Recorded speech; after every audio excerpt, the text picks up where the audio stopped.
ஆக்சுவலாக இது எனக்கு முதல் மேடை. சின்ன வயசுல இருந்து இதுவரை நான் மேடை ஏறி பழக்கம். ஃபர்ஸ்ட் டைம் ஏறி இருக்கேன். ரெண்டாவது, இந்த கதையை வச்சுட்டு மட்டும்தான் நான் 10 வருஷம் பயணிச்சேன். இதுக்கு முன்னால எத்தனையோ கதையை வச்சு அதெல்லாம் சொல்லலை. அப்படி நிறைய நாள் இதுக்காக போராடி இருக்கோம். போகும் இடம் வெகு தூரம் இல்லை. ஆனால் நான் இங்கே வர்றதுக்கு ரொம்ப தூரம் வந்திருக்கேன். யூஸ்வலாக நம்ம ப்ரொடியூசரை மீட் பண்ணும்போது அவங்க பயங்கரமாக என்ன சொல்ல ஒரு மாதிரி டிஸ்டன்ஸ் கீப் அப் பண்ணுவாங்க. இந்த மாதிரிலாம் இருக்கும்ல, அது மாதிரிலாம் எதுவுமே கிடையாது. மனுஷன் அவ்வளோ சிம்பிள். வந்துட்டு கதை சொன்னார், சொல்லிட்டோம். சொல்கிறது வர பொறுமையாக உட்காந்து ஏதோ சின்ன பிள்ளை கதை கேட்குற மாதிரி கேட்டுட்டு இருந்தாரு. இருந்துட்டு அதுக்கு பிறகு ஒரு கட்டத்தில் சரி நான் பண்ணுறேன்ப்பா அப்படின்ட்டாரு. நான் பண்ணுறேன் அப்படின்னு சொன்னோன்னே எங்களுக்கு பயங்கர சந்தோஷம். ஆனால் இது மாதிரி நிறைய சந்தோஷத்தை பார்த்துருக்கோம். பண்ணுறோன்னு சொல்லுவாங்க, அப்புறம் திரும்ப கொஞ்ச நாள்ல அப்படியே நின்றுடும். இந்த சந்தோஷம் எனக்கு நிரந்தரமா போகும் அப்படின்னு நினைக்கிற நேரத்துல ஆபீஸ் போட்டு ஒரு மாசமோ 2 மாசமோ இருக்கும். டக்குன்னு பார்த்தா கொரோனான்னு ஒரு நோய் வந்துச்சுங்க. அது நிறைய பேரை கொன்னுச்சு. ஆனா என்ன உயிரோட வச்சு கொன்னுச்சு. ஏன்னா அவ்வளோ ஸ்ட்ரகிள், பிரச்சனை எல்லாத்தையும் தாண்டி போக முடியல. சார்கிட்ட சார் எப்போ சார் ஆரம்பிப்போம் சார் ஆரம்பிச்சிடலாம். இது சரியாகும். இன்னும் ஒரு மாசத்துல கொரோனா சரியாயிடும். இன்னும் 2 மாசத்துல சரியாயிடும். கடவுள் 2 வருஷத்தை எடுத்துட்டு போயிடுச்சு. அதுக்கு மேலே இருக்கும்னு நினைக்கிறேன். அப்புறம் நான்லாம் படம் பண்ணும்போது தேட்டரே முட்டாங்க. எல்லா தேட்டரும் முடியாச்சு. பயம் என்ன இதுக்கு மேல தேட்டருக்கு ஆடியன்ஸ் வருவாங்களா அப்படிங்கிற பயம்லாம் வர ஆரம்பிக்குது. இத்தனை வருஷத்தை தொலைச்சிட்டோம் சினிமால, எப்படி திரும்ப அதை மீட் எடுக்க போறோம் அப்படிங்கிற பயம். அதெல்லாம் முடிச்சு ஓரளவுக்கு திரும்ப எல்லாம் ரெக்கவர் ஆகி மக்கள்லாம் நார்மலா ஆனதுக்கு பிறகு திரும்ப சிவா சார் போன் அடிக்கிறாரு, திரும்ப ஸ்டார்ட் பண்ணலாம். ஆனா அவர் ஒரு வார்த்தை சொன்னார், எனக்கு படம் பண்ற ஐடியாவே இல்லை மைக்கேல் இந்த நேரத்துல. ஆனா நான் உனக்காக பண்ணுவேன். ஏன் அப்படின்னா இந்த 3 வருஷம் நீ எனக்காக காத்திருந்த, நான் உனக்கு ஒரு வார்த்தை கொடுத்தேன், இந்த படம் நான் பண்ணுவேன்னு சொன்னேன், அதுக்காக பண்றேன் அப்படின்னாரு. ரொம்ப அந்த நிமிஷம் எனக்கு அப்படி இருந்தது. அது வார்த்தையாலலாம் சொல்ல முடியாது. அன்னைக்கு ஸ்டார்ட் பண்ணி இன்னைக்கு படத்தை கொண்டு வந்து இங்கே நிப்பாட்டிட்டோம். இது ரொம்ப சந்தோஷமா இருக்கு. அப்புறம் வந்துட்டு தேனப்பன் சார் அவங்க சொன்னாங்க, இந்த மாதிரி அவர்கிட்ட கதை சொன்னாங்க. அவர் கதை கேட்ட உடனே ரொம்ப பிடிச்சிருக்குன்னு சொல்லிட்டு இம்மிடியேட்டா கருணாசனனுக்கு சொல்ல சொன்னாங்க. இந்த கேரக்டர் கருணாசன் ரொம்ப கரெக்டா இருப்பான்ப்பா அப்படின்னு சொல்லிட்டு கருணாசனனுக்கு சொல்ல சொன்னாங்க. உடனே போய் சொன்னேன். கருணாசனும் அவரு கேட்டு சூப்பரா இருக்கு, இது நம்ம பண்ணிடலாம்ப்பா இது அப்படிங்கிற மாதிரி தேனப்பன் சார்கிட்ட சொன்னாங்க. சொன்னோடனே அது இன்னும் பயங்கர எனக்கு தன்னம்பிக்கை என்ன, ஒருத்தர் நல்லா இருக்குன்னு நம்ம என்கரேஜ் பண்ணும்போது அது நமக்கு ஒரு கான்ஃபிடென்ட் கொடுக்கும். எங்கேயாவது சோர்ந்து உட்கார்ற நேரத்துல ஒருத்தர் வந்து மைக்கேல் அப்படின்னா அந்த செமங்கிற வார்த்தை நம்மள ஒரு 2 வருஷத்துக்கு பயணிக்க வைக்கும். ஒரு செம வார்த்தை. அந்த ஒரு கலைஞர் அப்படித்தான் ஏங்கிட்டு இருக்காங்க. ஒரு செம சூப்பர், இந்த வார்த்தைகள் தான் அவனை என்கரேஜ் பண்ணி அவனை அடுத்த கட்டத்துக்கு கொண்டு போகும். அப்படி எனக்கு ஊக்கமளிச்சு அப்புறம் கருணாசனன்ட்ட போனேன். அங்க இதாயிடுச்சு. அப்புறம் திடீர்னு பார்த்தா ஒரு நாள் அவர் எல்லார்ட்டையுமே கதையை சொல்லிட்டு இருப்பாருன்னு நினைக்கிறேன். அப்போ கேஎஸ் ரவிக்குமார் சார்கிட்ட சொல்லியிருக்காங்க. அவங்களும் கதை கேட்டுட்டு சூப்பரா இருக்குப்பா அப்படின்னு சொன்னாங்க. எனக்கு கேஎஸ் ரவிக்குமார் சார்கிட்ட போய் கதை சொல்ல போறோம் அப்படிங்கும்போது ஒரு பயம் இருந்தது. எவ்வளோ பெரிய டைரக்டர், எவ்வளோ அங்கே உள்ள போனாலே அந்த ஆஃபீஸ்க்குள்ள போனாலே கிட்டத்தட்ட ஒரு 1000 ஷீல்டு இருக்கும் போல இருக்கு. 100, 150, 200 நாள், 300 நாள் இப்படின்னு ஷீல்டு இருக்கு. அப்போ பார்த்துட்டு எனக்கு கொஞ்சம் நடுக்கம் தான். எனக்கு பெரிய தலையிட்ட சொல்றோம் அப்படிங்கிற ஒரு நடுக்கம் இருந்தது. போனா அங்கே கதை கேட்கறதுக்கே ஒரு 15 பேர் சுற்றி உட்காந்துருக்காங்க. உடனே நானும் என் ஃப்ரெண்டு ரகுமான் எங்கே போனாலும் நாங்கள் 2 பேர் தான் ஒன்றா போவோம். அப்போது ரகுமான் நானும் உள்ளே போயிட்டு உட்காந்துருக்கோம். கதை சொல்றதுக்கு ஆரம்பிக்கும் போது இப்போ ஆரம்பிச்ச மாதிரி ஒரு சின்ன நடுக்கம் இருந்தது. அப்புறம் கதை சொல்லும் போதெல்லாம் அந்த கேரக்டருக்குள்ள உள்ள போக ஆரம்பிச்சிடும், பேய் பிடிச்சிடும் நமக்கு. அப்புறம் அதை ஸ்டார்ட் ஆகி அப்படியே போனோடனே கேட்டாரு ரவிக்குமார் சார், சூப்பராக இருப்பா கதை அப்படின்னு சொன்னாரு. தேங்க்யூ சார், நல்லா நடிக்கிறேன்னாரு. ஓகே சார், ரொம்ப சந்தோஷம். அப்புறம் யூஸ்வலாக சொல்லுவாங்க அப்படிங்கிறத கடந்து அப்படியே வந்துட்டோம். சரி, நம்மளை என்கரேஜ் பண்ணுறதுக்காக சொல்லிட்டாரு அப்படின்ட்டு. திரும்ப இம்மிடியேட்டா ஈவினிங் கால் வருது. கால் வந்து விக்ரமன் சார்கிட்ட சொல்லுங்க, அடுத்த ஜாம்பவா அவர்கிட்ட கதை சொல்லணும்னு சொன்னோன்னா அவர்கிட்ட போய் கதையை சொல்கிறோம். கதையை சொன்னோன்னா அவர் கேட்டுட்டு சூப்பராக இருக்குது அப்படின்னு சொன்னாங்க. அதுக்கப்புறம் அது சின்ன காரணங்களால அப்படியே ஸ்டாப் ஆயிடுச்சு. அதுக்கு பிறகு அந்த பயணத்தோட இப்படி நிறைய பேர்கிட்ட கிட்டத்தட்ட இந்த கதையே வந்து 10 வருஷம்னு சொல்றாங்க. அந்த ட்ரெய்லர் எடுத்தே 10 வருஷம் ஆச்சு. அதுக்கு முன்னால் நிறைய டிராவல் இருந்திருக்கு. அதெல்லாம் சொல்லிட்டு இருக்க வேண்டாம்னு நினைக்கிறேன். கஷ்டங்கள் இருக்கும் எல்லா கலைஞர்களும், எனக்கு இல்லைங்க, இங்க இருக்கிற ஒரு அசிஸ்டன்ட் டைரக்டர், உதவி இயக்குநர்கள் எல்லாருக்குமே கஷ்டம் இருக்கும். நடிகர்கள் இந்த மாதிரி சினிமாவை நம்பி, ஏன்னா இங்க வந்து எந்த குவாலிஃபிகேஷன் கிடையாது, திறமை மட்டும்தான் குவாலிஃபிகேஷன். நீங்க இங்க படிச்சுட்டா போதும் இந்த இடத்துக்கு வந்துடும் அப்படிலாம் கிடையாது. இது எல்லாம் முழுக்க திறமை. யார் வேணாலும் இங்க வரலாம், ஜெயிக்கலாம். அப்போ கொஞ்சம் போட்டி அதிகமா இருக்கும். அதுல இந்த மாதிரி முயற்சி செய்யறவங்களுக்கு சொல்றேன், நீங்க போகக்கூடிய இடம் ரொம்ப தூரத்துல இல்லை. என்ன மாதிரி இந்த இடத்துல இருந்து பேசுறீங்க, கான்பிடண்டா இருக்கு.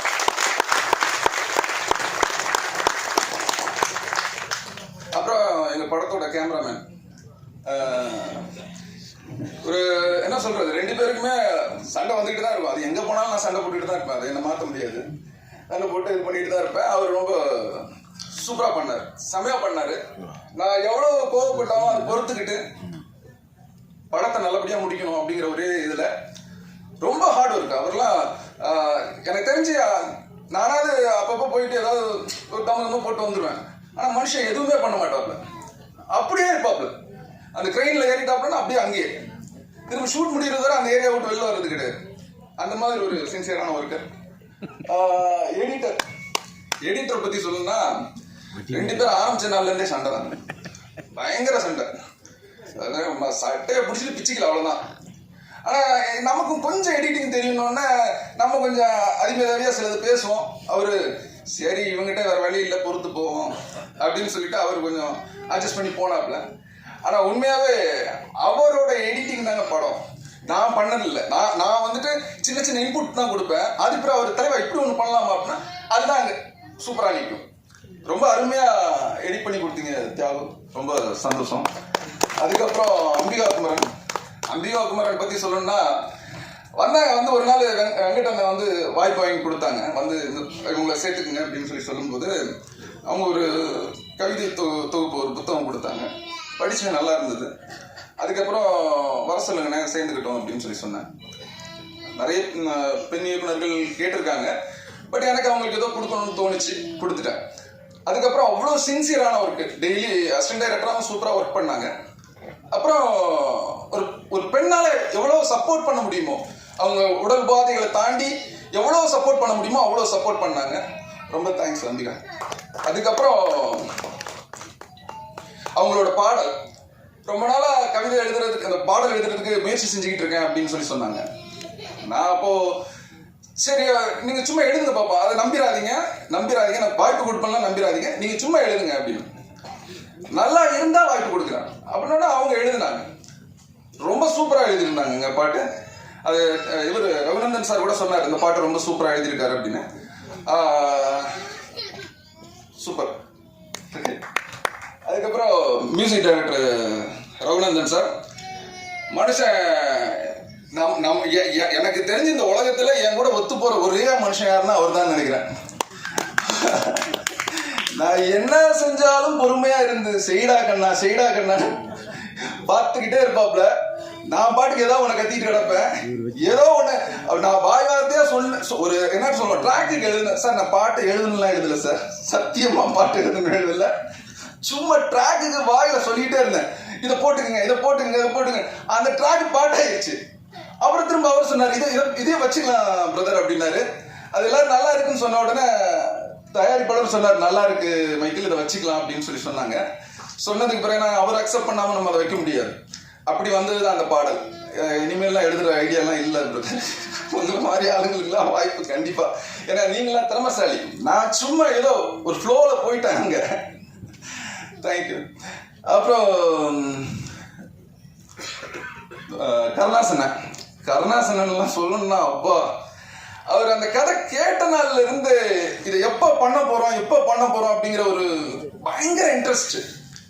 எனக்கு இந்த மனுஷங்கிட்ட இருந்து ஒரு விஷயம் இருக்கு. எனக்கு பாலா சாரோட பண்ண அந்த நந்தாவெல்லாம் பார்த்து எனக்கு அவ்வளோ பிரமிப்பா இருக்கும் அவரோட ஆக்டிங் பார்க்கும்போது.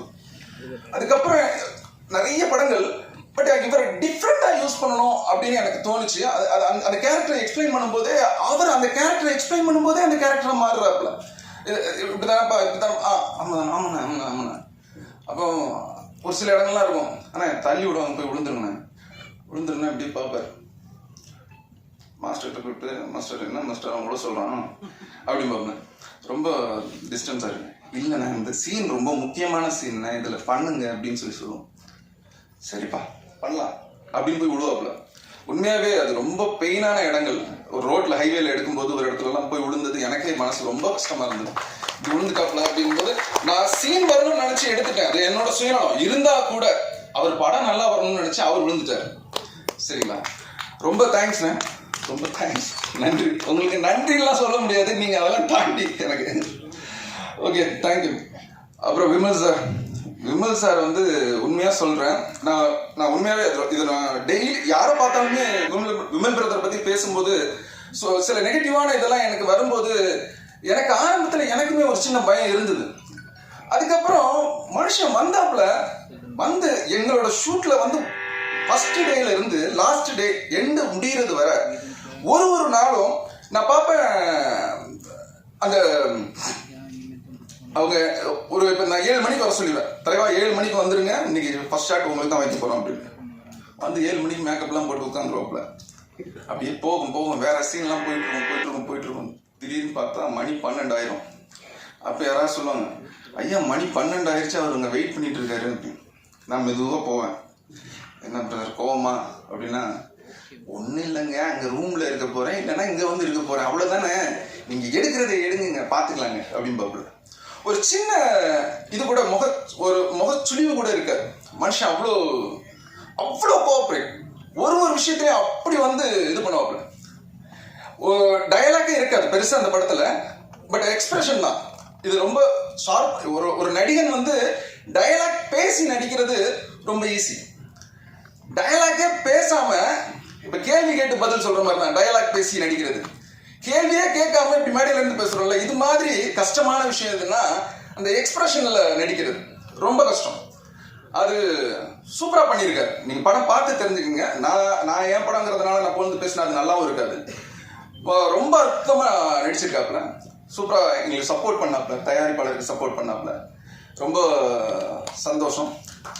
அதுக்கப்புறம் சுரேஷன இங்க வந்து என்னை பத்தி ரொம்ப பெருமையா பேசிட்டு இருந்தாப்புல. அப்படிலாம் கிடையாது.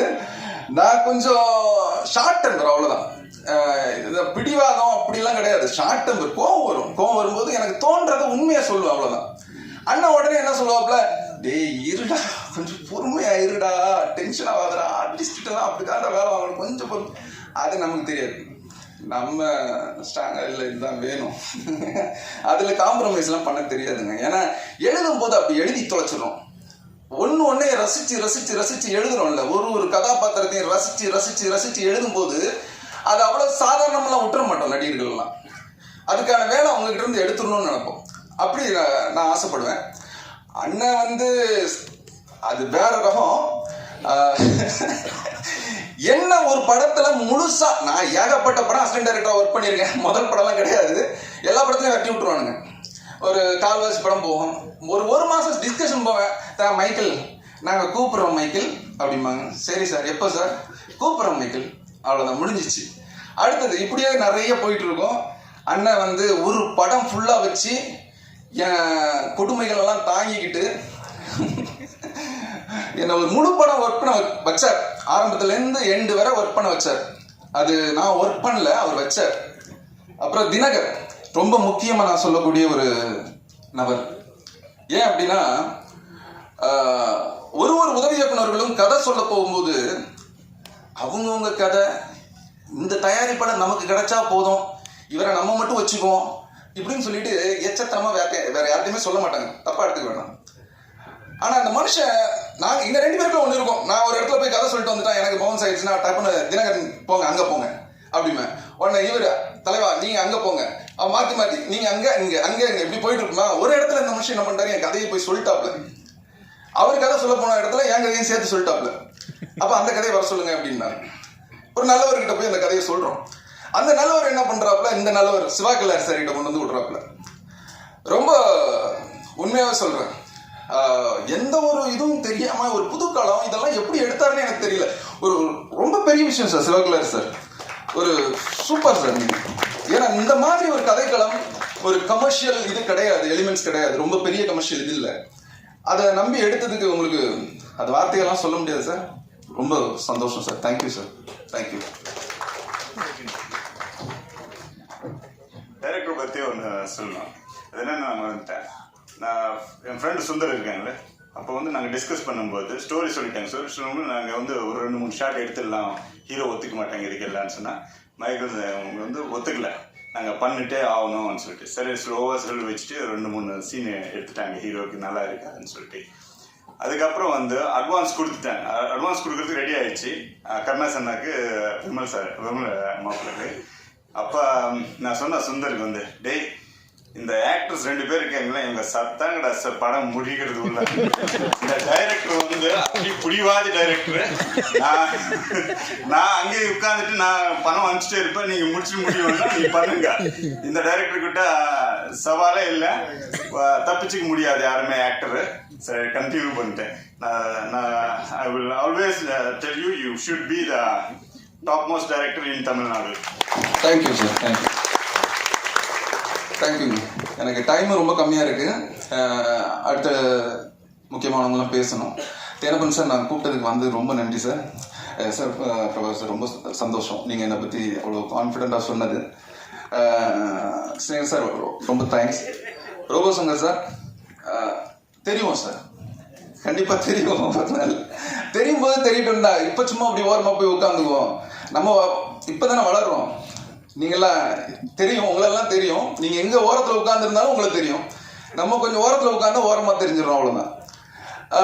கோவில் சார் ரொம்ப தேங்க்ஸ் சார் வந்ததுக்கு. ஹீரோயின் மேரி ரிக்கெட்ஸ் ரொம்ப சந்தோஷம் வந்ததுக்கு, தேங்க்ஸ். அப்புறம் அருள்கர் சார் ரொம்ப ரொம்ப சந்தோஷம் வந்ததுக்கு. ப்ளஸ் இந்த 1 டே வந்து எனக்கு பண்ணி கொடுத்தது அது எனக்கு மறக்க முடியாது. ரொம்ப சந்தோஷம் சார். சூப்பர் எமோஷனலாக பண்ணியிருக்காரு அருள்தாஸ் சார். பாருங்கள், படம் பாருங்கள், ரொம்ப அற்புதமாக இருக்கும். அனைவருக்கும் நன்றி. அப்புறம் ஒரே ஒரு சின்ன இது, என்னோட டீம் மட்டும் ஒரே ஒரு டைம் மேடைக்கு வாங்க. என்னோட உதவி இயக்குனர்லாம் கிடையாது, எல்லாம் என் ஃப்ரெண்ட்ஸ் தான். நான் அது அந்த கிரெடிட்ஸில் அப்படி கொடுத்துக்குறோம், எல்லாருமே ஃப்ரெண்ட்ஸ் தான். வாங்க.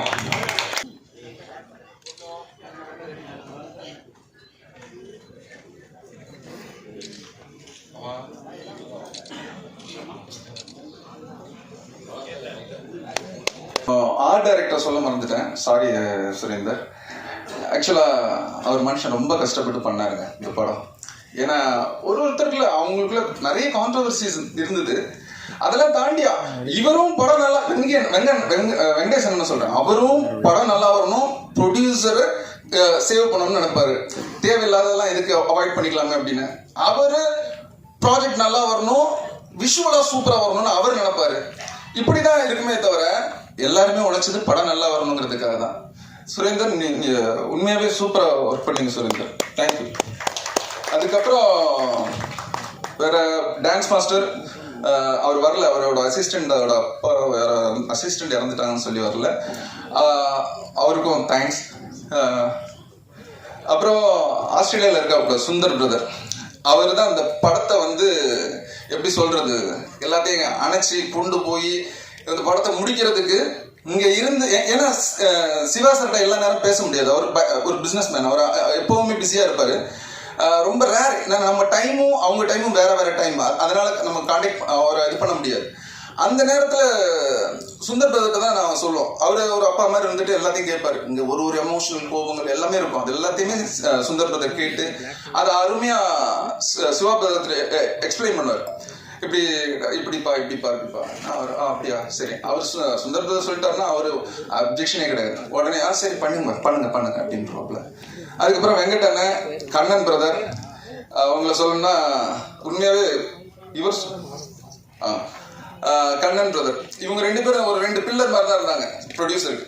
அவர் சொன்ன மாதிரி தான் ரொம்ப, நானும் வெங்கடேசன் கூட பயங்கர சண்டை போட்டுக்கிட்டே தான் இருப்போம் இப்போ வர.